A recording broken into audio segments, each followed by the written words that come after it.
And being able to calm those strong emotions. And it starts with us. If two children are in a conflict, whether they're our own kids or kids that we're working with in a school, and we approach to help or find out what's going on or intervene, and we're charged up, what kind of energy are we bringing into the dyad? Yeah. And they feel that. So, being able to, again, lead by example, do our own work, calm ourselves first, is really vital.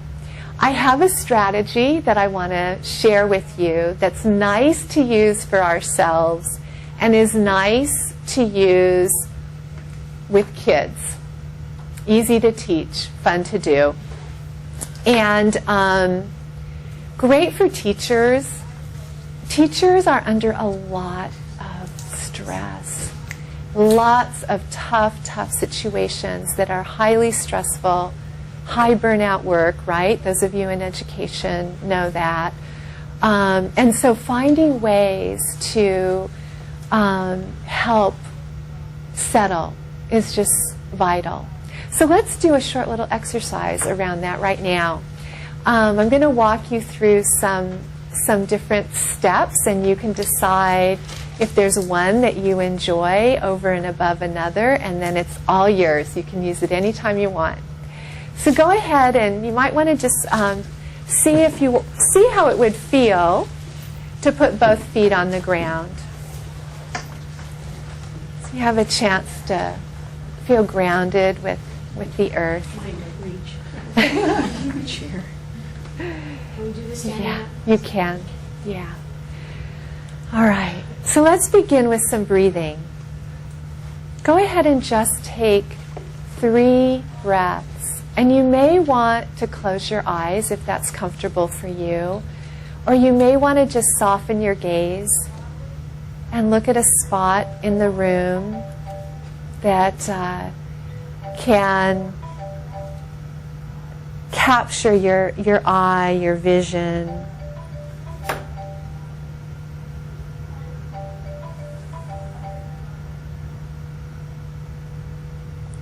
And as you breathe, notice how the breath enters your body. Notice how it enters your lungs. And notice how it enters your belly. You might even want to put your hand on your belly and feel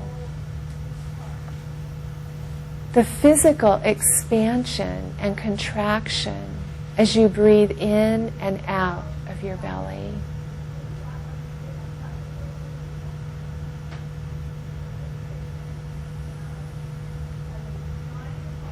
And if you're doing this or teaching this to a child, you might find that the child enjoys lying down and putting a favorite stuffed animal or a rubber duck on their belly and letting that stuffed animal or rubber duck go for a ride. But right now, just notice. And if your hand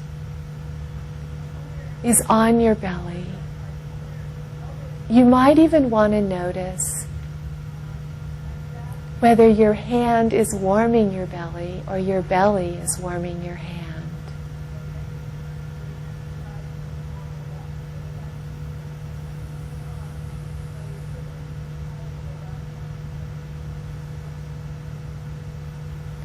And then shift your attention to your feet.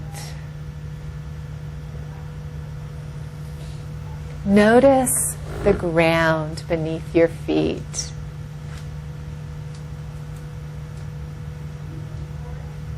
Notice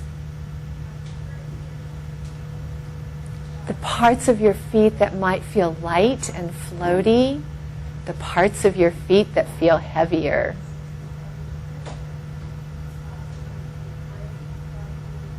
You're feeling gravity.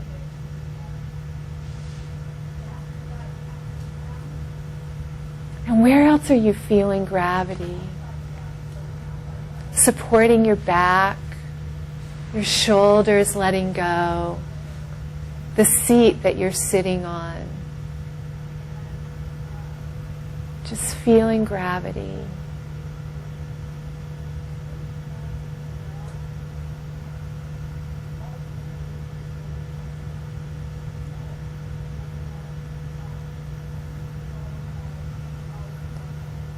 Now bring your attention back to your breath. And notice if anything feels different. Notice if it feels different from when you began to focus on the breath. Notice if it feels different from when you put your hand on your tummy.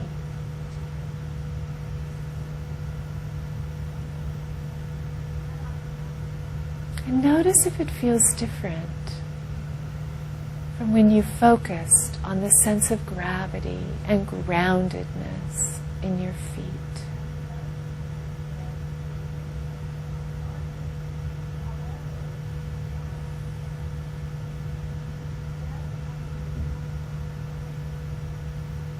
And when you're ready, begin to shift your attention back from a focus on your inner world and your breath and gravity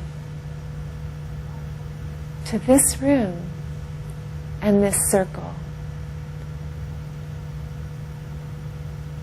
Bringing with you whatever it is you'd like to bring forward in your awareness and your alertness.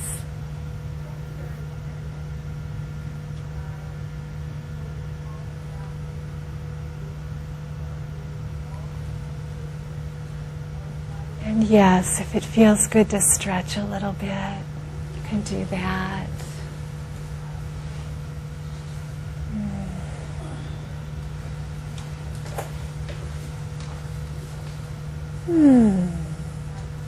What did you experience? What did you observe? What can you describe of what you've observed of that experience? Well, one thing that really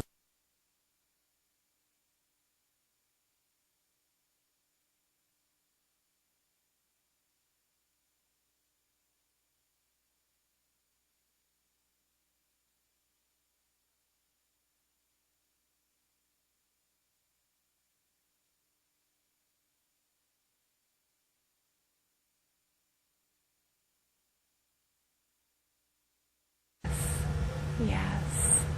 Yeah, so your sense of listening became more attuned to things that were just background noises before.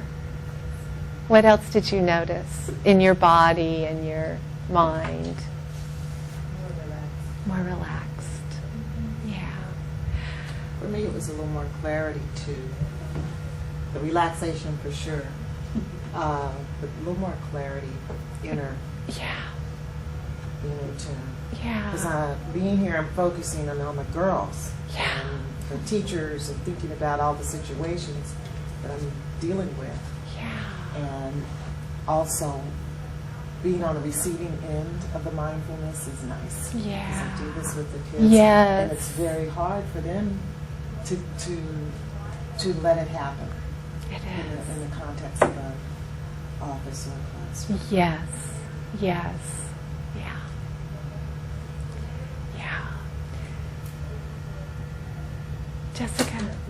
I had this image while we were doing this, which is telling you more about my brain that doesn't always stay where it's supposed to stay. But anyway, I had this image of, I thought what you'd said, that after lunch it's really a difficult time for teachers. And I had this image of classrooms with all these kids lying on the floor with bears or ducks on. I thought, well, you might as well do this. Right. Wouldn't that be a wonderful thing to do after lunch, is just to have all the children, so I could just see all these little kids lying on the floor with their little bellies going up and down, And I thought that would be a wonderful thing to do after lunch, Yeah. Think about digesting your food and, things like Yeah. that. That would be better than all this angsty stuff. Yeah.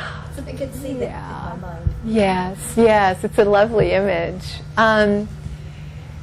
We did that for about 5 minutes.